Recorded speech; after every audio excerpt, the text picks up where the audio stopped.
Good afternoon. Nice crowd. I know everybody's excited about Energy Week. We certainly are here at the White House. And that's why we've got Secretary of Energy Rick Perry here to talk to you about what the President and others in the administration are doing all this week to emphasize our commitment to American energy dominance. And he'll take some of your questions after that. And of course, I will be happy to step back up after that and answer questions on other non-energy related topics. And be nice to him. He's from Texas, not quite Arkansas, but still a good neighbor. So a good neighbor. Thanks. Sarah, thank you. And my privilege to be here today to share with you a little bit of the observation that I have relative to Energy Week. This week, the Trump administration will bring together state, tribal, business, labor, all together, one room, happily sitting down and discussing how we're going to go forward, what the path forward is for U.S. energy dominance. And President Trump wants America to achieve energy dominance by utilizing our abundant resources for good, both here and abroad. I think an energy dominant America means self-reliant, means a secure nation, free from the geopolitical turmoil of other nations who seek to use energy as an economic weapon. An energy dominant America will export to markets around the world, increasing our global leadership and our influence. At DOE and across the administration, we're ending the bureaucratic blockade that has hindered American energy creation. You know, the United States has been a net energy exporter, a net energy importer since 1953, almost as long as I've been alive. But thanks to innovation, technology advancements, we're on the brink of changing this, and in very important elements of an American energy portfolio. 10 years ago, people would never have guessed that by 2018, the United States is expected to be a net energy exporter of natural gas. American companies can and already have exported U.S. LNG to our international trading partners in Europe and Asia. Unleashing our full energy potential in this country will lead to robust job growth and expansion in every sector of our economy. This week, we will also reaffirm our commitment to clean energy. That binary choice between pro-economy and pro-environment that has perpetuated, or I should say been perpetuated by the Obama administration, has set up a false argument. The fact is we can do good for both, and we will. There was one fact missing from the headlines about the U.S. withdrawal from the Paris Agreement. That is that the United States already leads the world in lowering emissions. We've done this through innovation and technology, not by signing agreements. The Paris Agreement put the taxpayer on the hook for a costly deal. There was $1 billion already out the door. Thankfully, this president has the good sense to step in before billions more had been committed. We've already seen the fruits of innovative, clean technology like CCUS, carbon capture, utilization, sequestration. That Petronova plant just on the outskirts of Houston, Texas, uses a process to remove 90% of the carbon dioxide after coal is burned to generate energy in a clean way. Then it uses that captured carbon for enhanced oil recovery. Instead of preaching about clean energy, this administration will act on it. I believe no clean energy portfolio is truly complete without nuclear power, and so does the president. If you want to see the environment and the climate that we live in affected in a positive way, you must include nuclear energy with its zero emissions in your portfolio. Do it safe, do it thoughtfully, do it economically. Under the leadership of the United States, the world can benefit from that. This administration believes that nuclear energy development can be a game changer and an important player in the development of our clean energy portfolio globally. I believe we can achieve this by focusing on the development of technology, for instance, advanced nuclear reactors, small modular reactors. Under President Trump's leadership, we will continue to advocate for a very broad, all-of-the-above energy portfolio to allow the United States to achieve energy independence, dramatically reducing our trade deficits and create jobs beyond the 6.4 million Americans who are currently employed in that sector. We look forward to hearing from Americans this week about how we can best move forward to reduce unnecessary government regulation and bureaucracy to promote jobs and economic growth in the energy sector. For years, they have been overregulated by Washington politicians and bureaucrats who believed they knew best. The lecturing is over with, and now it's time that we listen. With that, I will attempt to answer your questions. On nuclear power, what specifically do you want to do to accelerate its development? And as has been seen in Georgia, there are still problems. The Obama administration green-lighted 2 plants. They're bogged down, primarily because a lot of American companies haven't built a nuclear power plant in 3 decades. There's a technology gap there. So how do you deal with that, number one? And number two, if this administration does advance the production of nuclear power, does it believe Yucca Mountain needs to be opened up, or that needs to be reconsidered as a repository for nuclear waste? Well, it's very, I think, a very astute question you ask about the issue. For 30 years, the supply chain basically was stagnant. It was allowed to atrophy, if you will. This administration truly believes in an all-of-the-above approach, allowing nuclear energy to come and play an important role in a very diverse portfolio. So the idea that over-regulating and industry, that is one of the challenges. And it's not just about the United States from the standpoint of our being able to have an energy source that is reliable, that is zero emission. It's about America maintaining or regaining, maybe a better word, our leadership role in nuclear energy, because the Russians and the Chinese are very actively engaged in across the board globally to go put their technology to gain and leverage their political place, if you will, using nuclear energy as one of the levers. So this is a lot bigger issue than just allowing the United States a couple of plants in the southern part of the United States. It's a lot bigger than that. It's a lot bigger than just making sure that Westinghouse continues to be a stable American company. This is a massively important issue for the security of America and the security for America's allies. So keeping that in place, I think it's important for us to look at the options, clearly having a plan to keep America engaged in the development of nuclear energy. One of the things we want to do at DOE is to make nuclear energy cool again, from the standpoint of, you remember when we were kids. Well, sorry, you're nowhere near my age, but when I was younger, in the 60s, and a lot of kids wanted to go into the nuclear energy field. In my alma mater, there were a lot of young boys and girls who wanted to be nuclear energy engineers. That's not so much the case today, because this industry has been strangled all too often by government regulations.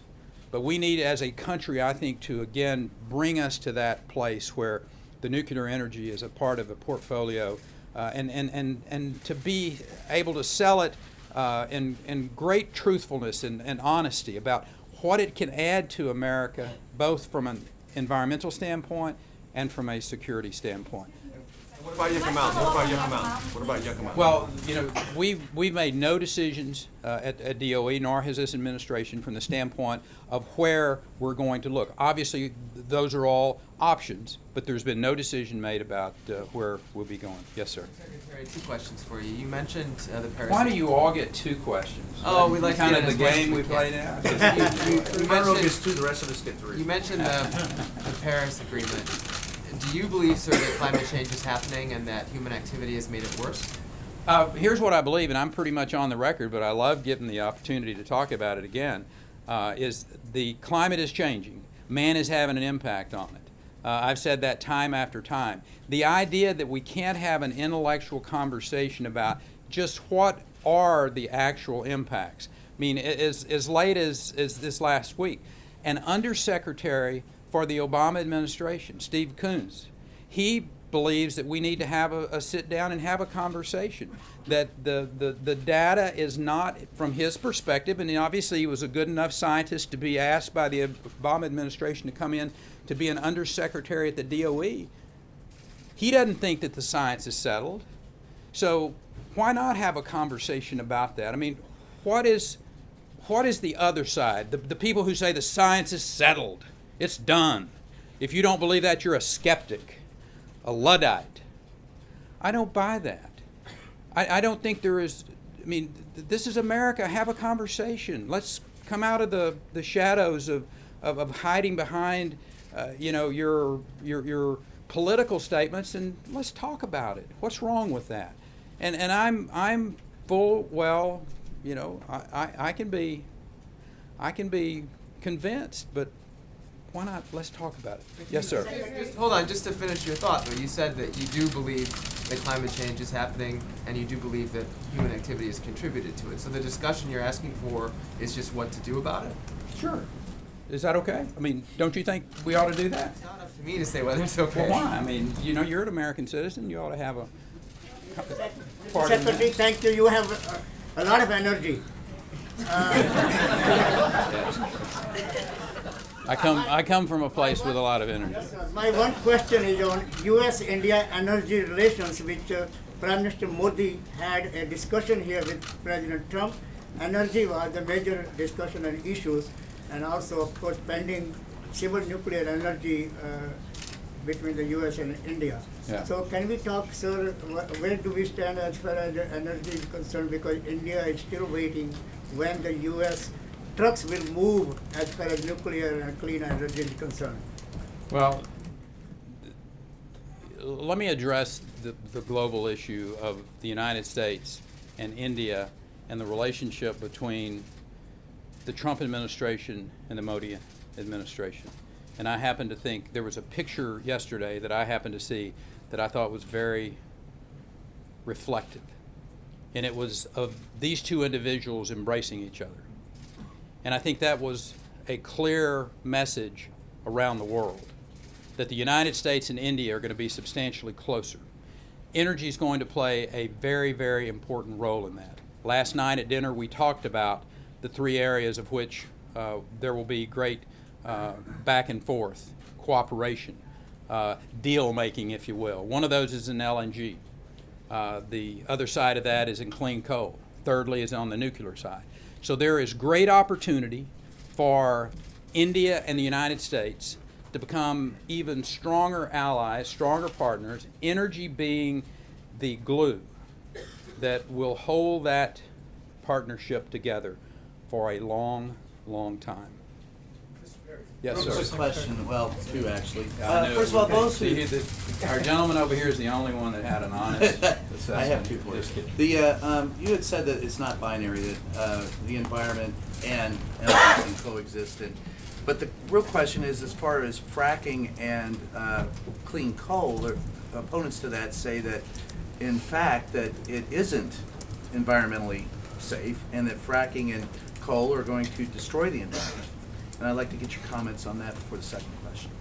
Coming from a state that probably did as much hydraulic fracking as any other state in the nation, and interestingly, a number of things happened in Texas over the decade plus that I was the governor.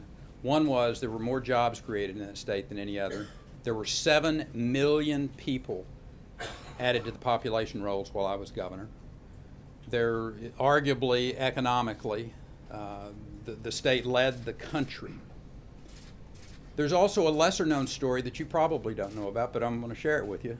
And that is that during that period of time, you had this massive job growth. You had this population growth of 7 million. You know what 7 million people is?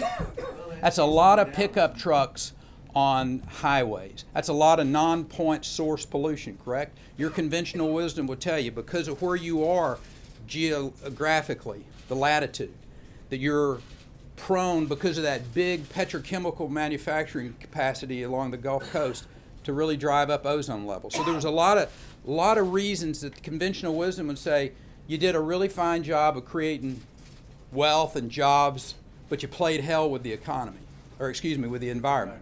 And the fact is we didn't. We drove down nitrogen oxide levels by over 60%, SO2 levels by in the mid-50s, and carbon dioxide levels by almost 20% reduction.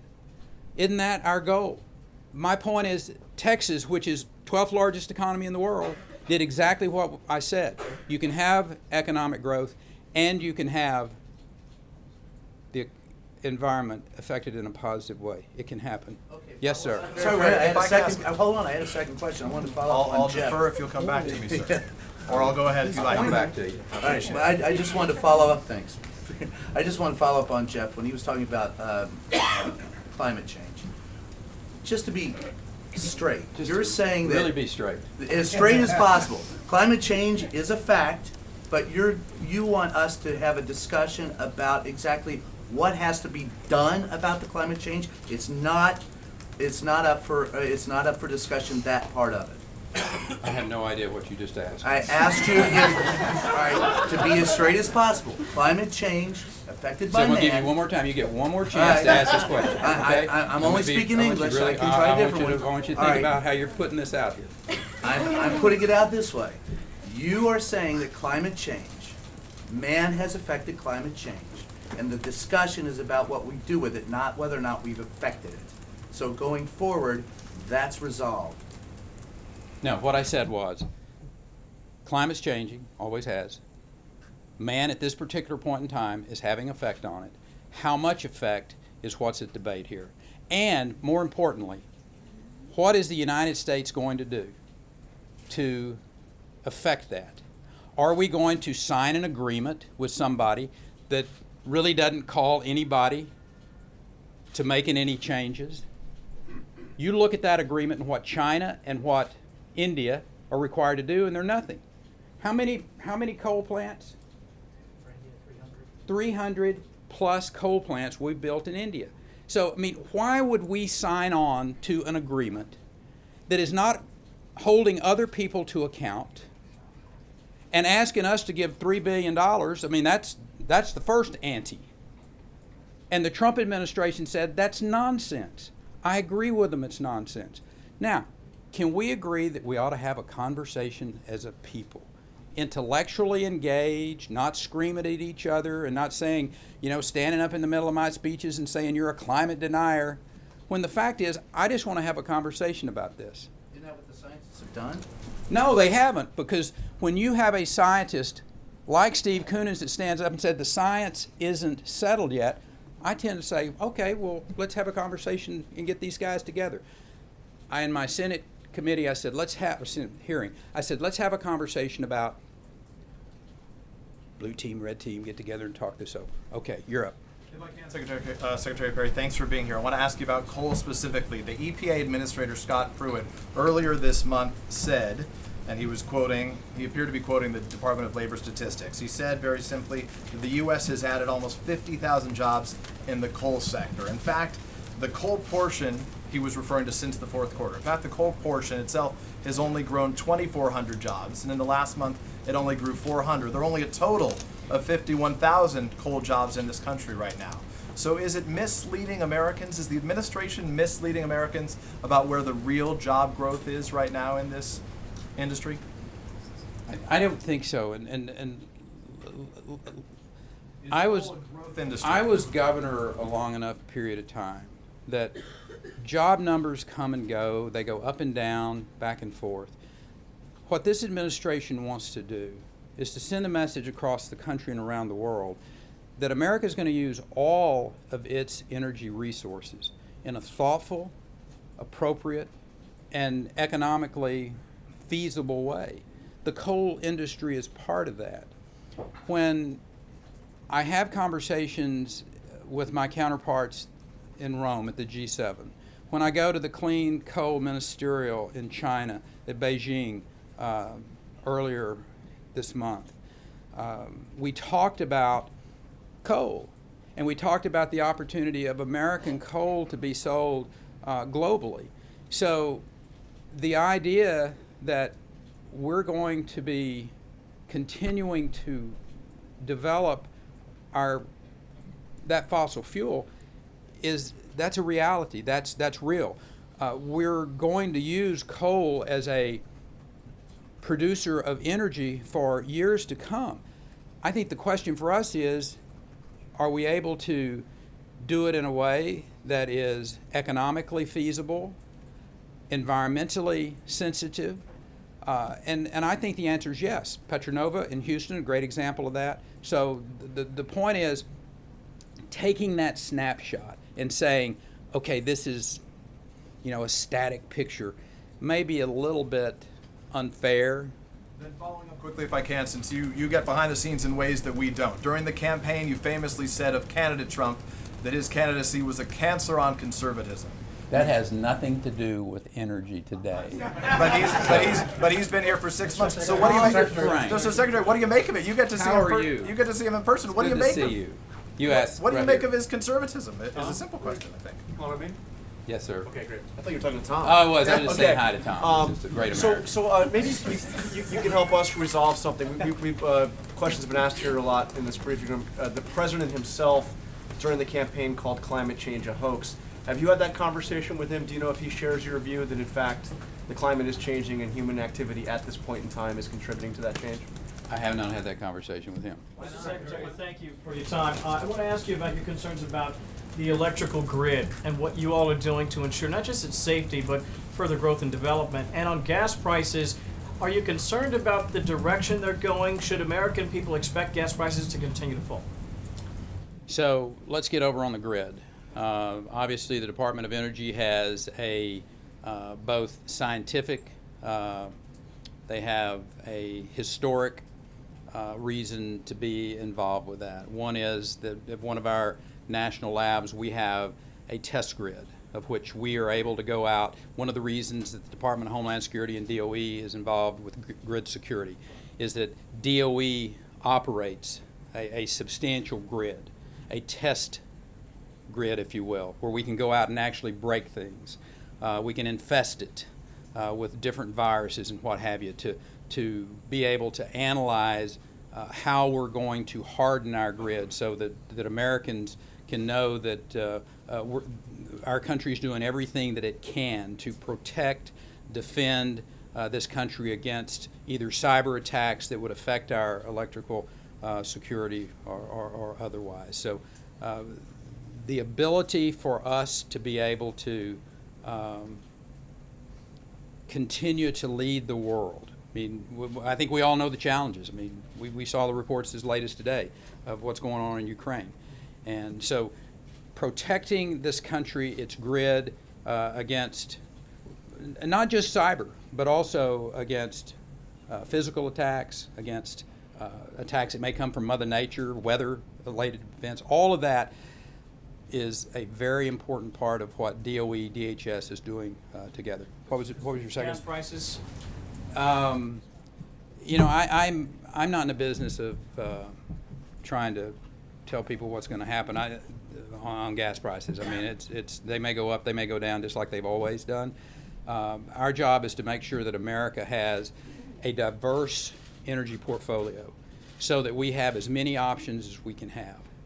Whether it's developing, we went and developed huge wind energy portfolio in Texas while I was the governor. One of the reasons we were driven that way was because gas prices went to $12, $13 an MCL, and we had way too much invested, if you will, in just one or two sources of energy, and we thought it made sense to look at these renewables from the standpoint of having diversity in our grid. So that's our job, to try to have as diverse an energy portfolio as we can in this country. The market will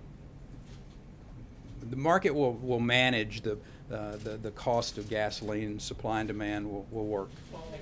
On that cyber attack you were talking about, can you give us an update? Do you think that the U.S. energy grid is being targeted with this particular cyber attack? And can you give us an update on U.S. utilities that have been hit?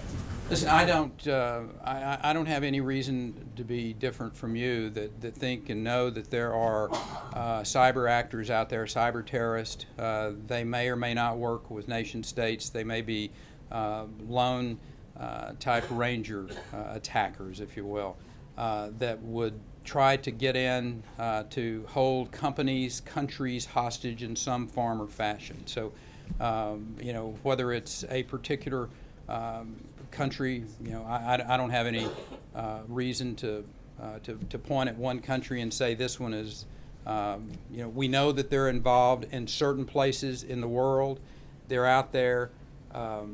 Instead of worrying about who they are and what's going on, and here in a public setting, doing the work to make sure, as he asked, and he made a point about having the best security that we can, have the best defenses that we can to be able to identify and to protect our grid.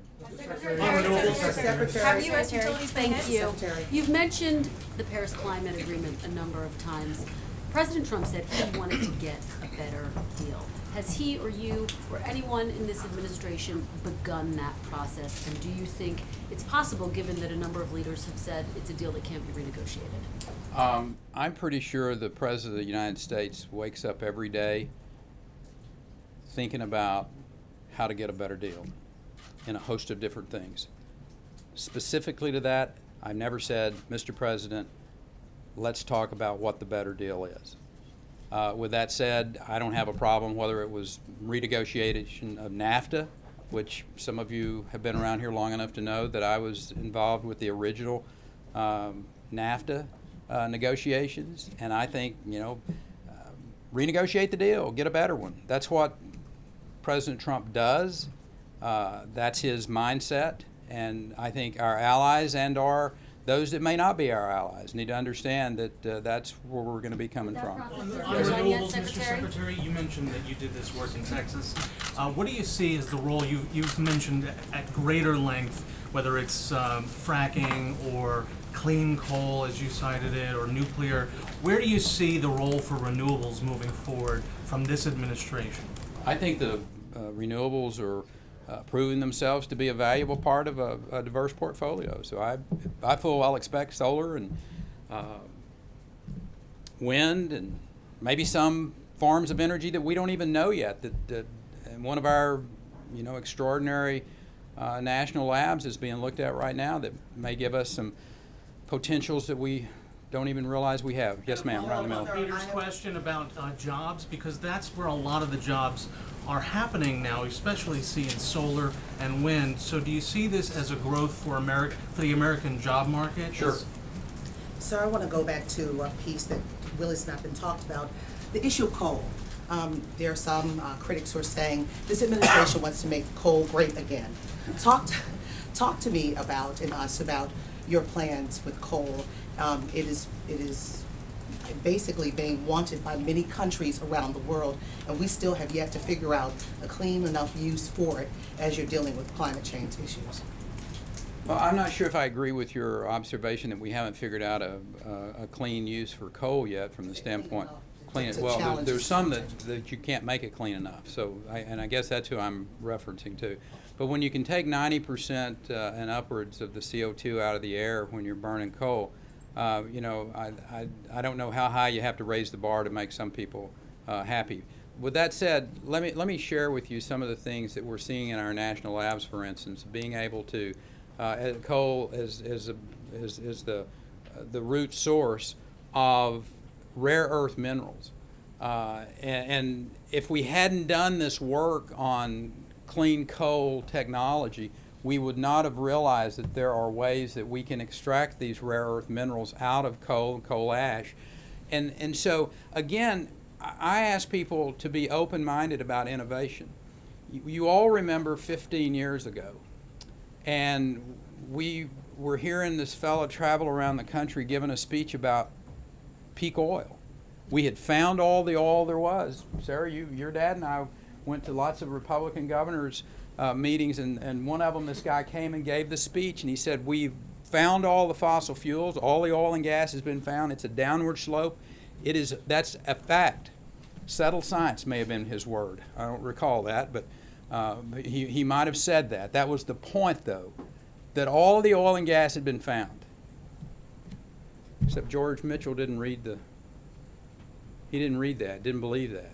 Innovation, technology, drives this country, it always has. And I think we ought to be a little skeptical when somebody says, this is the end of this is bad. It's okay to ask those questions. So my point is that with coal, there may be some uses of coal that we never even dreamed of before that can really make a big difference. Because when you think about the rare earth minerals that are controlled by countries outside of the United States, and our being able to come up with the technology to retrieve those may be a real game changer. So with that, I have one last question, sir. Yeah. You're a former governor, and people are talking about states as it relates to repeal and replace of Obamacare. If you had states' rights, sir, thank you. By and large, I wasn't going to talk about anything outside of energy, but you've touched on one of my favorite subjects, Well, thank you. and that is federalism. And yeah, here we go. You asked, thank you, ma'am. Thank you, I'm ready ma'am. for it, yeah. So I happen to believe that the states are laboratories of innovation. They're innovators just like we have at our national labs.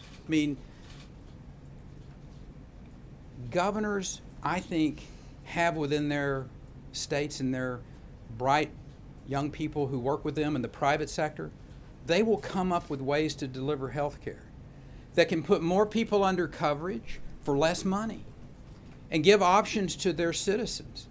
I know for a fact that Connecticut is not like Texas. They're just not. And to say that Washington, D.C. can come up with a one-size-fits-all solution to health care that's going to address all of this and do it in an economically feasible, thoughtful way is just so much nonsense. It's just, that's not true. Let the states have this Medicaid opportunity. The ones that want it, if somebody says, I'd rather have Washington take care of me, then that's okay, that's their call. But the states ought to be given the opportunity. And I will suggest to you, you can save substantial amounts of money, come up with options for their citizens that are substantially better for the citizens of their state, and save this country mountains of money. Mr. Secretary, going back to the threats against the power grid, what about the threats of an EMP attack? What are the steps being taken to prevent against that, or to protect against that sort of attack? I think our national labs are looking at all options, that being one of them. One quick follow-up on your comments earlier about Westinghouse being a stable and American company. Obviously, it's been owned by Toshiba for more than a decade now. But Westinghouse is in the middle of these bankruptcy proceedings, and several buyers are on the market. You sit on CFIUS. Are you saying that you would block efforts by any foreign company to purchase what remains of Westinghouse Electric? I know the process, and that is a classified piece of information that I would not give here. Mr. Secretary, sir, follow on cybersecurity. Have you been getting reports about a current cyber break-in at a number of U.S. nuclear plants? It's been confirmed by the Grid Monitor. The investigation, I think, is codenamed Nuclear 17. Do you have any information about that? No, sir. Thank you, Mr. Secretary. This morning, President Macron of France called President Trump and invited him to come to Bastille Day, July 14th. Do you see this as a way that the French are taking up his suggestion for negotiating a new climate change agreement, and would you urge him to make the trip? I would always look at an invitation to a party as a good thing. Mr. Secretary, you're very enthusiastic about nuclear power and the potential that it has. A lot of people are still scared of nuclear power because of nuclear waste and nuclear plant safety. And this has been happening since the 60s, when one television documentarian said that really it hasn't changed in terms of what we know to do with nuclear waste, which isn't much. Can you assure the American people that nuclear waste and nuclear plant safety are such that we should expand nuclear power in this country? You know, I would reflect that or deflect that, if he was here, to President Macron of France, who gets 70+% of their power from nuclear energy. Now, this is the country that wouldn't buy Texas beef for some reason. Yet 76% of their energy comes from nuclear power. So the French, who I've always thought were a little bit, different, and that's in a good way. They recognized us as a state back in the 1830s. So we actually have a really close personal relationship with the French. We like them. We had an embassy in Paris. They had one in Austin. As a matter of fact, it's still there, called the French Legation. I invite all you to come and see it. But the French are a little different when it comes to some things. And one of those, I would find it really interesting that our French friends are very comfortable getting 76% thereabouts of their energy from nuclear, and I can assure you they're very fond of getting it at the rate they're getting it.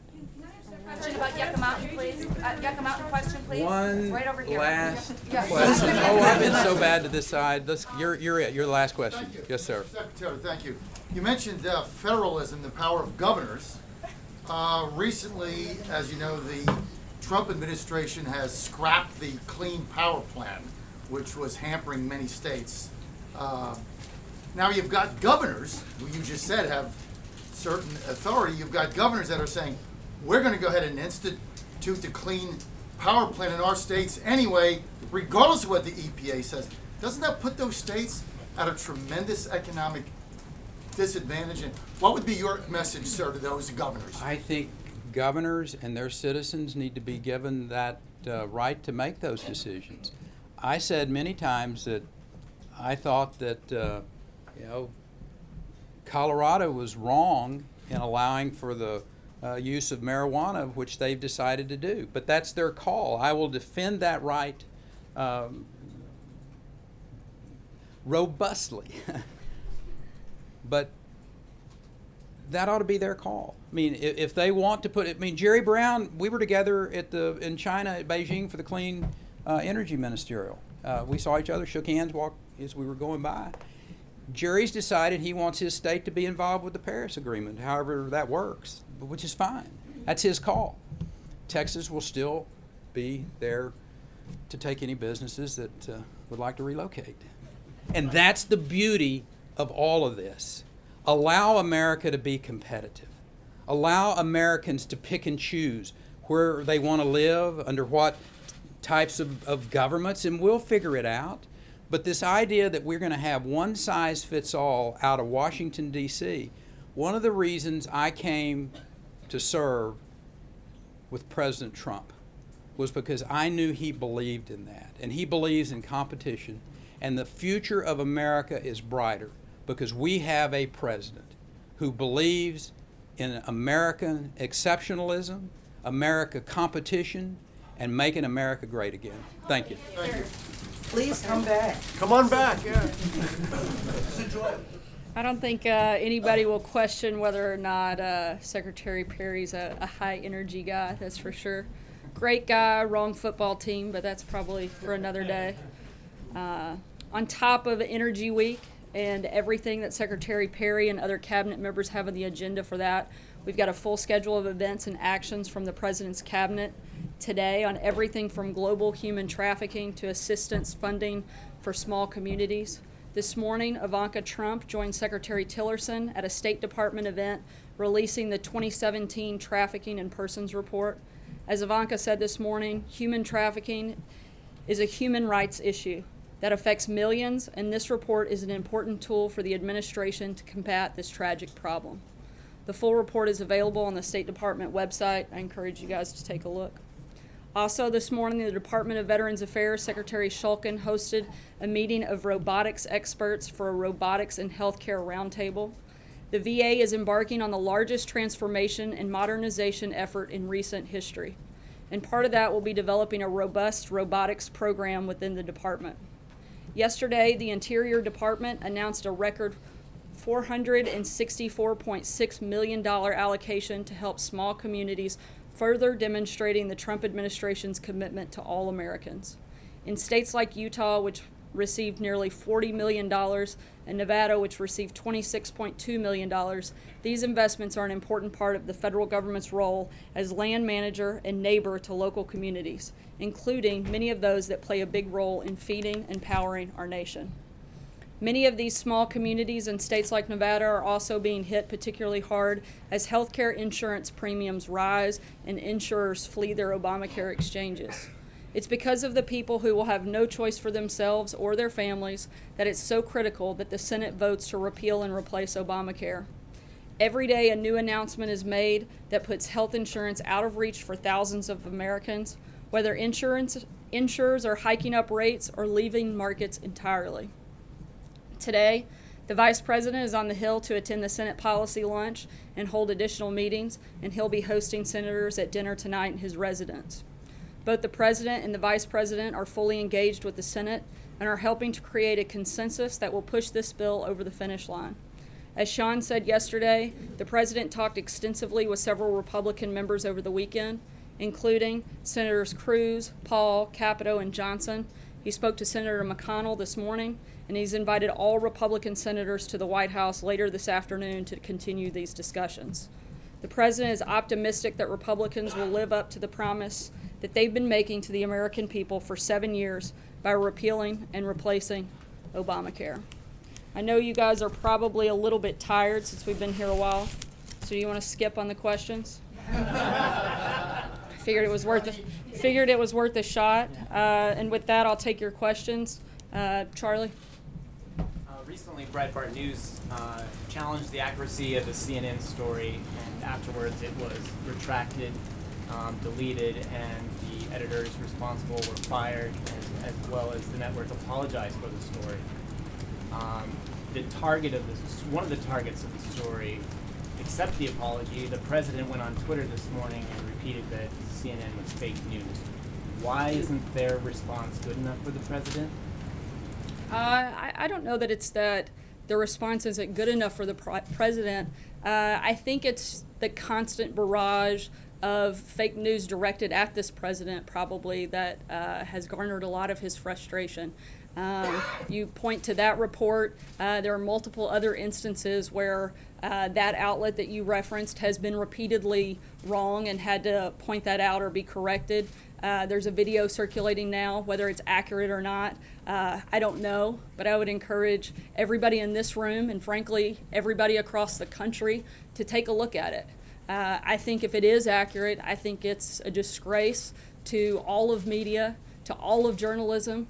I think that we have gone to a place where if the media can't be trusted to report the news, then that's a dangerous place for America.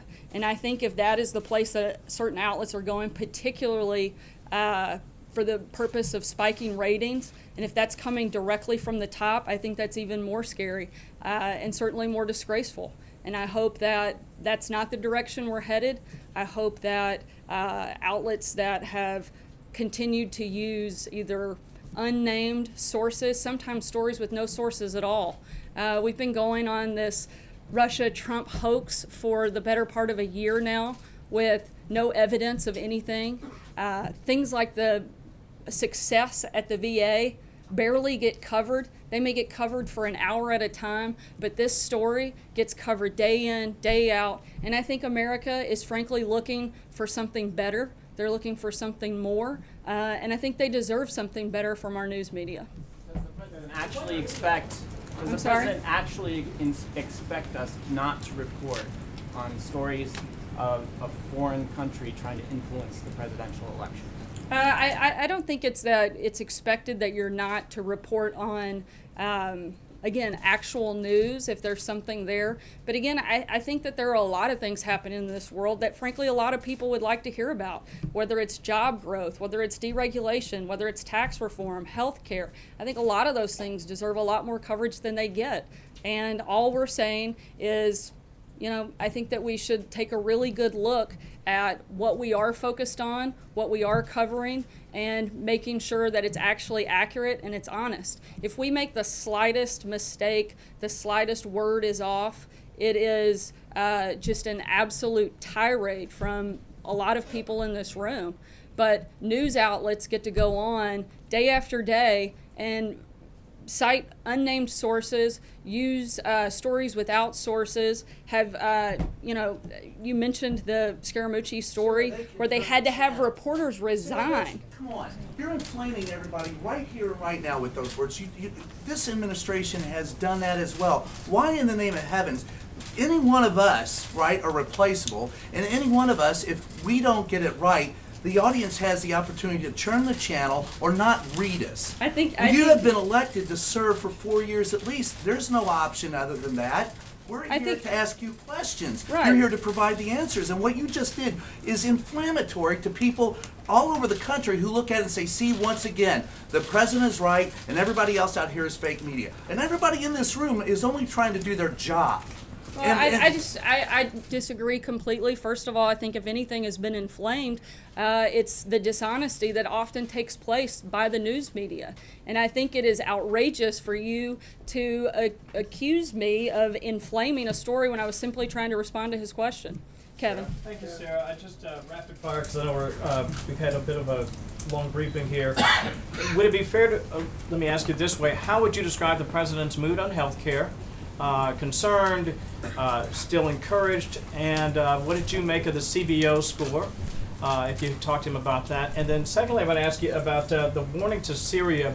What's the message that the administration wants to convey, not just to the world community, but also to the American people who see headlines like that and they wonder, are we hurtling headlong into a major situation in that part of the world? I'll start with healthcare first. Obviously, we're continuing to be optimistic. The president is committed, as he said, and all the members of the administration have said repeatedly, to repealing and replacing Obamacare, working with the Senate, working with the House, making sure we get the best bill. For us, it's never been about the timeline, but about getting the best piece of legislation that helps the most Americans. And that's what we're continuing to do day in, day out. That's the reason the president has asked members of the Senate to come here today, so that they can talk through that, so that they can figure out the best way to move the ball forward. That's the goal of the meeting this afternoon, and that's the goal of the administration. In terms of the CBO score, as we said yesterday, the CBO is a budget office, and while it does very well at times predicting things on budget, whether it's revenue or spending, I don't think it does a great job, and I think the administration's been clear and consistent that we don't always agree that it does a great job predicting coverage. I think we saw that given their history. They projected that Obamacare, there would be 24 million people that were part of that. There were only 11, and that number is dropping every day. So I don't have a lot of confidence in that number on that part, but I do think that some of the places where they do a good job, again, are on the budget and the revenue side. And the CBO score that they pointed out was that it would cut deficits by $300 billion and cut taxes by $700 billion. I think those are good things, and I think when they focus on the budget side, that's probably a good thing. And I think you had a second part, sorry. The warning to Syria, what's your message to the international community and also to the American people who may be concerned when they read a headline like that they're thinking, well, we may be hurtling toward a situation that involves the U.S. in that part of the world? I think that the message from the statement yesterday was extremely clear. I don't think it was a gray area. It was pretty black and white. Major. Can you explain, because you went on the record this morning, what the process was that led to that statement last night? Were members of the team at the State Department or the Defense Department taken aback by that statement, or were they fully involved? Can you give us an idea of how the process internally worked to deliberate that statement and then create the statement for public release? I can tell you that leadership from the State Department, DOD, DNI, the CIA, as well as members of the administration within this building. We're part of that process from the very beginning and fully aware. Can you give us a timeline from the very beginning? Was that a yesterday or? I'm not going to walk through the detailed process of a timeline on how that was released for intelligence purposes. You just said you accept or find valid the CBO numbers on the budget side. Is that true throughout? They're a budget. Yesterday? They're a budget office, and I think on the initial numbers that we saw from that, the cutting of the deficit, the cutting of taxes, I think that that's where historically they've been more accurate as well. It's not just my, like I've decided that, but historically that's where they've been. Of the public looking at this, would this administration accept the budget and revenue numbers that were published yesterday as generally speaking valid and worth taking seriously? I would think so for the most part. I think in large, yes. Jennifer? Two things, one on Google and one on the economic forecast. So European officials have slapped Google with this $2.7 million fine. Is the White House cool with European regulators hitting a U.S. company with a fine when our own Federal Trade Commission hasn't accused them of anti-competitive behavior? At this point, I don't have anything for us to weigh in on the regulations of a private company, but if anything changes, I'll let you know. Okay, Kristen? On the International Monetary Fund, so they lowered their forecast for U.S. Economic growth down to 2.1%, which is lower than what the president has been hoped for. Can you share some reaction on what you think about this new IMF forecast? I haven't had a chance to dig into that, but we'll certainly circle back with you on it. Jim Stinson? Sarah, you called on me, Sarah. Oh, sorry. Jim, let me take Kristen. I did call on her, and I'll come back to you. Thank you. I appreciate it. If Syria is poised to launch another chemical weapons attack, isn't that an acknowledgement that the airstrikes in April didn't work, Sarah? Look, I think that our goal every day is to do what we can to protect life in all forms and to take steps to move the ball forward in defeating ISIS, defeating all efforts of terrorism, and I think the statement yesterday helped to do that. Why will a paper statement work, though, when airstrikes didn't dissuade Bashar al-Assad? I don't know that it didn't, based on what we know at this point. And just to follow up very quickly, was there a principals meeting, a deputies meeting before that statement was issued by Sean Spicer last night? I know that there was a routine meeting that took place yesterday. I don't believe that there was anything beyond that yesterday. Jim? Sarah, two questions, just like NBC. Given the news about CNN's... Be careful letting NBC set your standard there, Jim. Given the news about CNN's erroneous story about Anthony Scaramucci, does the White House believe there are other Russia-related stories from major outlets that have not been retracted and are just as false, including the February 14th story in the New York Times about collusion between the Trump campaign and Russia, which James Comey called into question, which many believe the CNN story was based upon? I would have to look back at that specific story. There have been many by the New York Times that I would probably disagree quite a bit with. I think you could take it pretty straightforward that this administration disagrees with all of the stories that claim that the president and his campaign colluded with Russia in any capacity. So I think he's been extremely clear that he believes that's a hoax, and certainly something that's not true and didn't take place. And any story related to that, you would, I think, find frustration from this team here. The CNN retraction, does the White House now believe the news media have an obligation to review stories on the Russian Trump issue and retract questionably sourced stories on the topic? I'm sorry? I'm not following the... Do you believe that the media should go back and look at anonymously sourced stories on Russia and Trump and maybe start a review process and retract where necessary?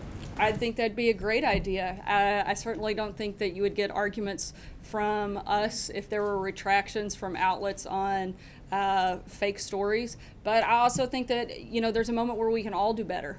And I certainly think that's what we strive to do every day, and hopefully that's the goal. I know it is of many, and hopefully it will continue to be of not just the news media, but everybody involved in the process to continue to do better, to continue to strive for excellence, and to continue to deliver the best we can for the American people. On your question, Kristen. Healthcare question.